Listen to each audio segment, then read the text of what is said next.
Good morning and welcome to Stock Market Today. It's Tuesday, October 1st, 2019. I am your host, Dan Russo, Chief Market Strategist at Chaikin Analytics. You can find me on Twitter at DanRusso_CMT. Stock Market Today brought to you today and every day by Chaikin Analytics. Head over to ChaikinAnalytics.com/today, where you can sign up for a free email. It gives you daily stock ideas for you to consider. Hits your inbox every trading day before the market opens. So welcome to the final quarter of this decade. U.S. equities finished higher in Monday's trading, but ended off the best levels of the day. Tech and healthcare outperformed, while energy and financials lagged. Treasuries were little changed, reversing earlier weakness. The dollar was stronger against the yen and the euro. Gold finished down 2.2%, and WTI crude ended the day lower by 3.3%, actually settling lower than before those attacks on the oil field in Saudi Arabia. Again, your outperformers, tech, healthcare, and add discretionary to the mix. Underperformers, energy, financials, utilities, and REITs. As we get to the desk this morning, S&P futures are up 20 basis points to begin the new month and new quarter. Asian markets were higher overnight, and European markets are trading mixed here this morning. Treasuries are under pressure, sending yields higher. Dollar is stronger versus the yen and also better against the euro. Gold is pretty much unchanged to start the day, and WTI crude is rallying a bit, up 1.1%. And as we look at the technical structure of the S&P 500, not a ton has changed here. We did close the month and quarter on a bullish note. As I said, support remains in that 2,900 to 2,950 zone, and resistance is in the area between 3,000 and the July highs near 3,030. What we are watching closely as support continues to be tested is the RSI. We've been pounding the table on this one for quite some time.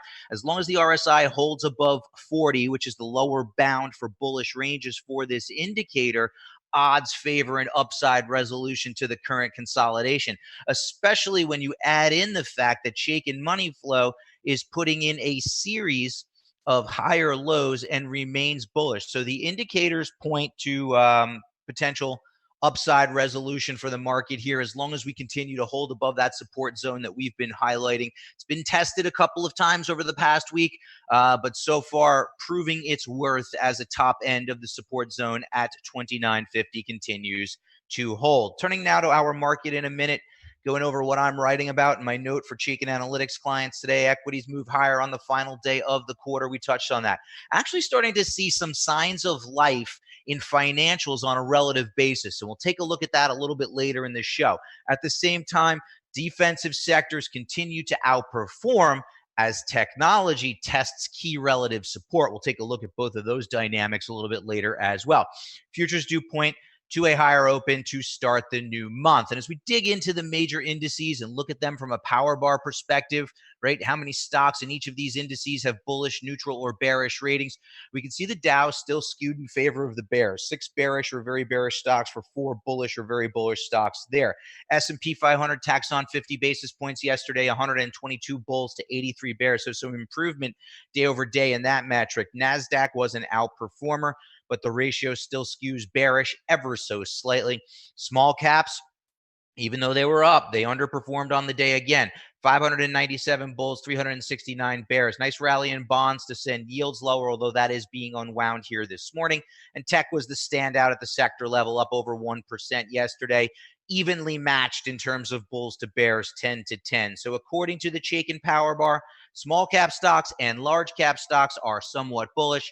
Across the board, though, the major indexes are mixed. Let's hit our stock of the day now. Again, our stock of the day is auto-generated by our algorithm based on the power gauge rating, and Orasure Tech, ticker symbol OSUR, has a very bullish rating. Stock closed at 747 yesterday, up 1.63%.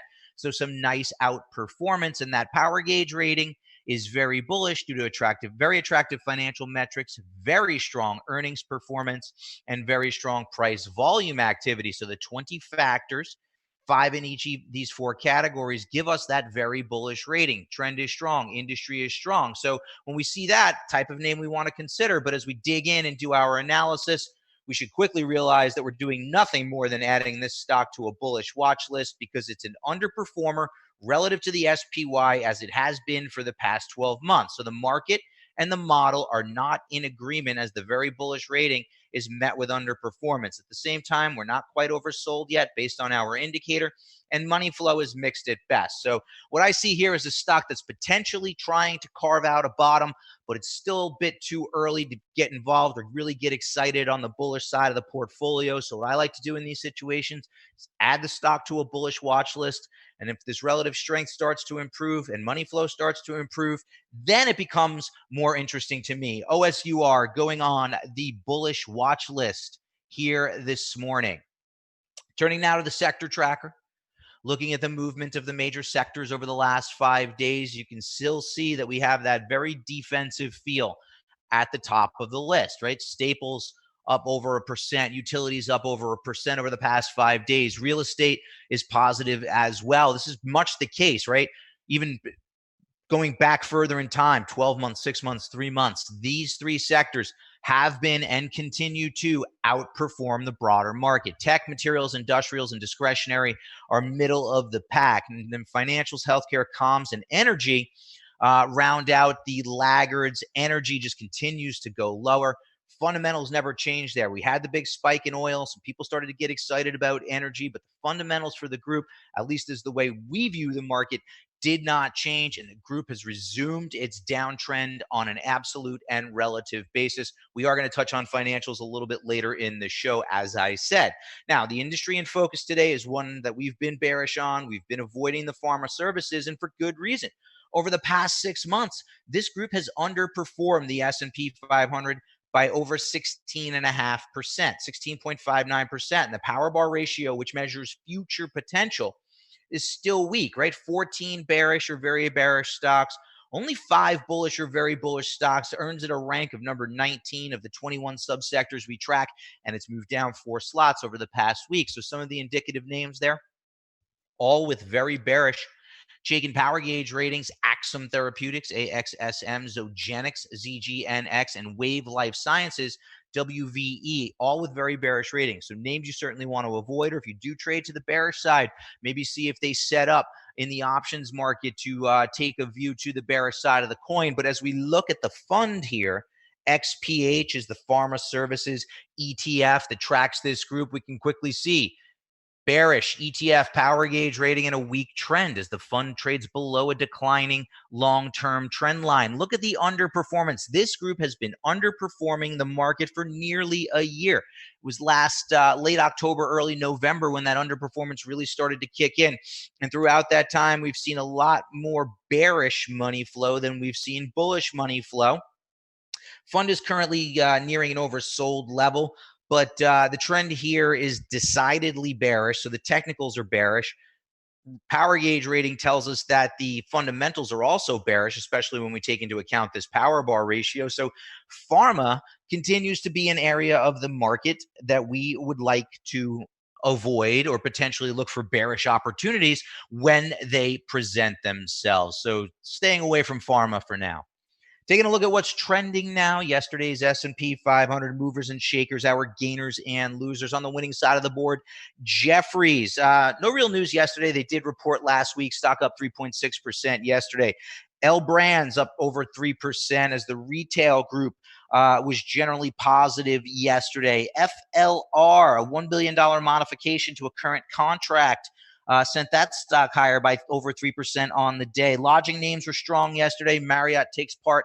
They're up nearly 3%. No real news on the line to send that stock up 2.9% on the day. Loser side of the board, top three here, levered to the declines in oil. National Oil well Varco down 3.8%. Again, remember, oil was down over 3% yesterday. BHGE down 3.5%, and MPC down 3.5%. Remember, MPC does have an activist investor involved there. NetApp was reiterated underweight at Morgan Stanley. That stock was lower by 2.6% yesterday. No real news on Macerich, MAC, to send that stock down by 2.23% on the day. So very much you can see the thematic at play with the energy names underperforming, with oil beginning to move lower again. We just keep saying it's an area of the market that we want to avoid. Turning now to some of the key charts that we're looking at, what has our attention today. Every Tuesday in my note for Chaikin Analytics clients, we look at relative strength of the sectors to get a sense of how the sectors are rotating, whether current trends are going to remain or are likely to reverse. And today was kind of interesting because we're starting to see some reversals in key areas of the market here. So first, what we're looking at is financials on a relative basis. So this is the XLF, the select sector SPDR for financials relative to the S&P 500. And you can see it's been a clear downtrend since February of 2018, right? Remaining below a declining 200-day moving average for much of that time. And it was a bit of a bifurcation here. A lot of the weakness in the financials due to the banks with falling interest rates. I will note that insurance was an area of the financials that had performed well and continues to perform well. But now we're starting to see a potential change here as a relative base is beginning to take shape. The ratio has moved above the 200-day moving average and broken through this downtrend line. And what's interesting to me is that on this last test of support back here in late August, the RSI did not become oversold. It held above 30 and now appears to be shifting into bullish ranges. So we have a momentum change taking place for financials on a relative basis. Are we out of the woods just yet? Not quite. But there are signs of life in the financials beyond what we're seeing in the insurance group. And that's kind of interesting because interest rates are still moving lower. So we'll see if this can start to get some legs, but signs are starting to point to at least a change from a downtrend to a neutral trend, and a breakout here would be encouraging. On an absolute basis, we could see a nice steady uptrend for the group, but that uptrend did not keep pace with the overall equity market, which is why the relative strength didn't perform as well as it did. So starting to keep an eye on financials. As a matter of fact, one of the names that I'm highlighting in my note today is TROW, TROW, as a potentially bullish idea for our clients. Now, defense does remain leadership. Here we're looking at XLP, the consumer staples ETF relative to the S&P 500, and you can see it has broken out of a consolidation and above the 200-day moving average for the ratio. Pull back to test support and now beginning to work higher once again. And I'm using consumer staples as an example here. I could have very easily looked at the REITs. I could have very easily looked at the utilities as well, right? Very similar dynamics from a technical perspective. If we look at the RSI for this ratio, we can see it's starting to make a series of higher lows as it begins to shift and hold within bullish ranges. And at the same time, on an absolute basis, XLP is trading at a new all-time high. So defensive areas of the market are outperforming. I highlighted it earlier. It's across time frames, 3 months, 6 months, 12 months, even the 5-day that we've been looking at. So when we're starting to think about where we want to look for ideas in the market, these are a great starting point. Look at the holdings of XLP. Look at the holdings within the utilities and the REITs ETFs, and the ones that set up well on an absolute and relative basis are the names that are likely to outperform going forward. And then finally, technology is testing key relative support. Here's XLK relative to the S&P 500. And you can see we've gone into a bit of a consolidation here. We had a breakout, and now we're testing that breakout level, still above a rising 200-day moving average. So the trend does remain bullish. But to me, for investors who are focused on growth and the growth theme, this is a big chart to be focused on, because if this support level gives way, we're likely to continue to see a rotation out of the growth areas of the market. And more importantly, tech is the largest weight in the S&P 500 at about 20%. Now, the RSI is middle of the road, confirming the price action on a relative basis. And on an absolute basis, you can see that tech is in that same consolidation. So tech is clearly at an important inflection point. Bullish investors want to see this consolidation resolve to the upside. Well, if you're a bearish investor, you would welcome a breakdown here. So that's going to wrap it up for today. Just a reminder, you can head over to chaikinanalytics.com/today, where you can sign up for that free email. A lot of the content for this show comes out of that email. some daily stock ideas for you to consider, right? Do your research and work on them a little bit further. Hits your inbox every trading day before the market opens. I will see you all back here tomorrow. Have a great day, everyone. Happy Tuesday.